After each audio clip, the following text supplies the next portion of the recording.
আমরা চলে আসি যুগ্ম ফাংশন অযুগ্ম ফাংশন, এটাও আমাদের জন্য বেশ ইম্পর্টেন্ট একটা জিনিস। এখন এই জিনিসটা আমরা বুঝি। এন্ড যুগ্ম ফাংশনটাকে কাকে বলি ভাইয়া? যুগ্ম ফাংশন হচ্ছে এখানে মাইনাস বসালেও যা আসবে, প্লাস বসালেও তাই আসবে, এই ফাংশনগুলোকে আমরা বলি যুগ্ম ফাংশন। ওকে, তাহলে যুগ্ম ফাংশনের এক্সাম্পল কি হতে পারে? এক্সাম্পল হতে পারে হচ্ছে আমার cos x, একটা ট্রাইগোনোমেট্রিক এক্সাম্পল হতে পারে cos x, যে cos এর ভিতরে প্লাস বসালেও যা আসে, মাইনাস বসালেও একই জিনিস আসে। আর কি হতে পারে? cos x হলে আমার sec x হবে, ডেফিনেটলি sec x হবে।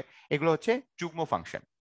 আচ্ছা, এবার যদি অ্যালজেব্রিক ফাংশনের কথা চিন্তা করি, x square x to the power 4, তার মানে x এর জোড় পাওয়ার হলে সেগুলো হবে যুগ্ম ফাংশন। আর কি হতে পারে? মডুলাস x, x এর ভিতরে যা বসাই, প্লাস বসালেও যা বসা আসবে, মাইনাস বসালেও একই জিনিস আসবে। এই ফাংশনগুলোকে বলবো আমরা হচ্ছে যুগ্ম ফাংশন। ঠিক আছে? আচ্ছা, এবার করি হচ্ছে অযুগ্ম ফাংশন। অযুগ্ম ফাংশনটা কি ভাইয়া? অযুগ্ম ফাংশনটা হচ্ছে আমার প্লাস বসালে যা আসে, মাইনাস বসালে যা আসে, মাইনাস বসালে তার বিপরীতটা আসবে। এটা হচ্ছে আমার অযুগ্ম ফাংশন।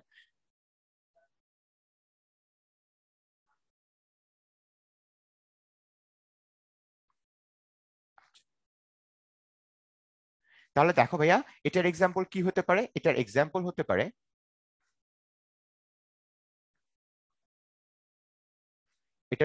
হতে পারে, হচ্ছে সাইন এক্স, তারপরে হচ্ছে এক্স, এক্স এর এক্স কিউব, এগুলো হচ্ছে আমাদের অযুগ্ম ফাংশন। তাহলে এখন এই যুগ্ম ফাংশন আর অযুগ্ম ফাংশন কি, সেটার আমরা খালি ইয়াটা দেখলাম। এরপর এটার গ্রাফ নিয়ে আমরা একটু আলোচনা করব পরের স্লাইডে। আচ্ছা, এখানে দেখো ভাইয়া, আমি এখানে একটা যুগ্ম ফাংশনের গ্রাফ আর্ট করা আছে। যেমন যুগ্ম ফাংশনের গ্রাফ মানে তুমি এটা দেখে বুঝতে পারছো, এটা আসলে কাইন্ড অফ cos x এর গ্রাফ আছে।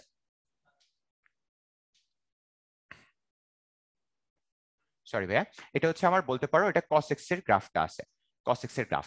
তাহলে cos x এর গ্রাফটা আমার এরকম ছিল, আমি কমপ্লিট করে দেই তাহলে আসলে বুঝতে আরো ভালো হবে। এটা cos x এর গ্রাফটা ছিল। তাহলে আমাকে দেখো, এই cos x এর গ্রাফের জন্য আমাকে আমি দেখতে পাচ্ছি যে এটার y অক্ষের ডান সাইডেও যা আছে, বাম সাইডেও সেম জিনিস আছে। ঠিক আছে? তাহলে আমরা এটাকে বলা যেতে পারে যে যে কোনো যুগ্ম ফাংশন অলওয়েজ y অক্ষের সাপেক্ষে প্রতিসম, y অক্ষের সাপেক্ষে প্রতিসম। আচ্ছা, এই জিনিসটা আমরা বুঝে ফেললাম। তাহলে এখন দেখো, আমার এই মাইনাস এ থেকে যদি আমার প্লাস এ পর্যন্ত আমার এটার ইন্টিগ্রেশন করতে বলা হতো, তার মানে আমার এই অংশটুকু পেতাম ভাইয়া, মাইনাস এ থেকে প্লাস এ পর্যন্ত এই অংশটুকু রিটেনে ইউজ করতে পারবো। ই টু দি পাওয়ার এক্স কি যুগ্ম ফাংশন? না ভাইয়া, ই টু দি পাওয়ার এক্স মোটেও যুগ্ম ফাংশন না। E to the power modulus x যুগ্ম ফাংশন। কেন? তুমি e to the power x এ প্লাস বসালে আর মাইনাস বসালে কি একই জিনিস আসবে? মোটেও না। আচ্ছা, দেখো আমার e to the power x even even f of x positive হবে না, রিটেন ইউজ করতে পারবো। কোনটা রিটেন ইউজ করার কথা জিশান বলছো বারবার? আমি তোমার কথা বুঝতে পারি নাই, তুমি একটু স্পেসিফিক বলো কোনটা রিটেন ইউজ করতে পারবা কিনা। অবশ্যই আমরা যুগ্ম ফাংশনে যেগুলো দেখছি এই প্রপার্টিজ গুলো আমরা ইউজ করতে পারবো। আচ্ছা, আমরা একটু দেখি।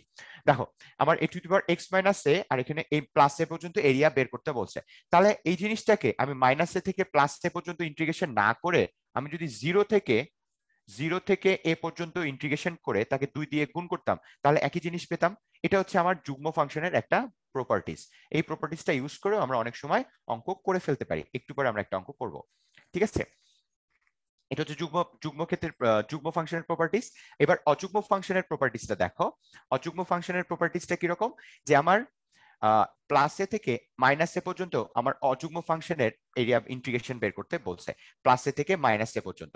তাহলে আমরা জানি প্লাস এ থেকে মাইনাস এ থেকে করা মানে হচ্ছে এখান থেকে শুরু করে এই পর্যন্ত ইন্টিগ্রেশনটা করা। তো আমরা অলরেডি জানি ভাইয়া যে এই পাশের এরিয়াটা আমার পজিটিভ আকারে আসবে আর এই পাশের রেজাল্টটা নেগেটিভ আকারে আসবে। তাহলে আমি এখানে মাইনাস এ থেকে প্লাস এ পর্যন্ত যদি ইন্টিগ্রেশন করি, তাহলে এই প্লাস রেজাল্ট আর এই মাইনাস রেজাল্ট যোগ করলে টোটালটা কি চলে আসবে? জিরো চলে আসবে। তাহলে যখনই তুমি কোনো একটা সেম লিমিটের মধ্যে একটা অযুগ্ম ফাংশন পাবা, চোখ বন্ধ করে ওটার অ্যান্সার লিখে দিতে পারবো হচ্ছে জিরো। ঠিক আছে?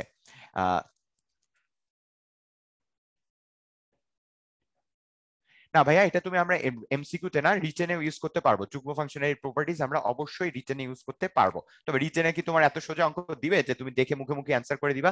কখনোই না।